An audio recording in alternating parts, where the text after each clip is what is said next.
पाठ 2 अजंता की गूंजती गुफा। कोई ऊंचे स्वर में बोलता है तो कोई धीमे स्वर में।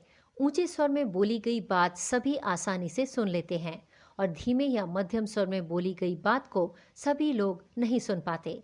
धीमे स्वर में बोली गई बात को भी सभी सुन पाए, इसके लिए ध्वनि विस्तारक यंत्र का प्रयोग किया जाता है। जब इस तरह के यंत्रों का आविष्कार नहीं हुआ था, तब कौन सा उपाय काम में लाया जाता होगा? इसका नमूना अजंता की एक गुफा में देखने को मिलता है। आरंभिक गुफाओं में तीसरी गुफा शेष सभी गुफाओं से भिन्न है।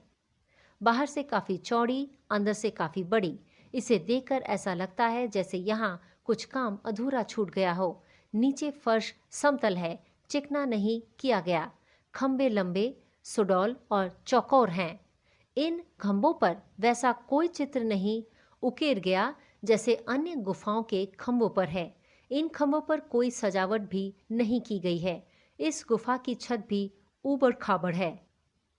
हजारों वर्ष पहले जिन शिल्पियों ने इस गुफा को बनाया होगा, यह उनकी बेध्यानी का प्रमाण नहीं है।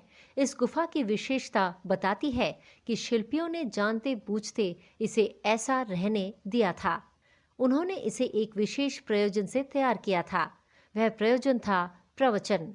इस गुफा के किसी भी हिस्से में बोला गया कोई भी स्वर पूरी गुफा में सुनाई देता है।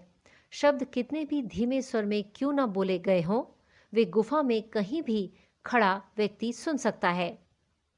अजंता की गुफाएं लंबे अरसे तक बौद्ध भिक्षुओं के अस्थायी आवास के काम आती रही है।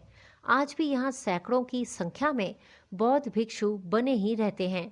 जहाँ भिक्षु प्रवास करेंगे, वहाँ प्रमुख भिक्षु का प्रतिदिन प्रवचन होना अनिवार्य है। यही सोचकर इसके निर्माण के दौरान यह ध्यान रखा गया कि जब प्रमुख भिक्षु यहाँ बैठकर उपदेश दें तो उनकी आवाज दूर तक बैठे हजारों भिक्षुओं तक पहुंच जाए। कालांतर में यह गुफा संगीत समारोह आयोजित करने के काम में भी लाई जाने लगी। इस विशाल गुफा के किसी भी हिस्से में बोला गया कोई भी शब्द पूरी गुफा में सुनाई देता है। बहुत हल्के स्वर में गुनगुनाने पर भी वह ध्वनि विशाल गुफा के किसी भी हिस्से में सुनी जा सकती है। सुनने वाले को लगता है जैसे कि आवाज दूर से नहीं बल्कि उसके पास से ही आ रही है। इस चमत्कार का रहस्य इसकी छत को बताया जाता है। एक विचित्र प्रकार की चट्टान इस छत की गुफा का काम करती है। इस चट्टान को एक कोने से काट काट कर समतल करने का प्रयास किया गया है और बाकी को यूं ही छोड़ दिया गया है। हजारों वर्षों से इस छत में कुबड़ लटक रहे हैं जो डरावने प्रतीत होते हैं।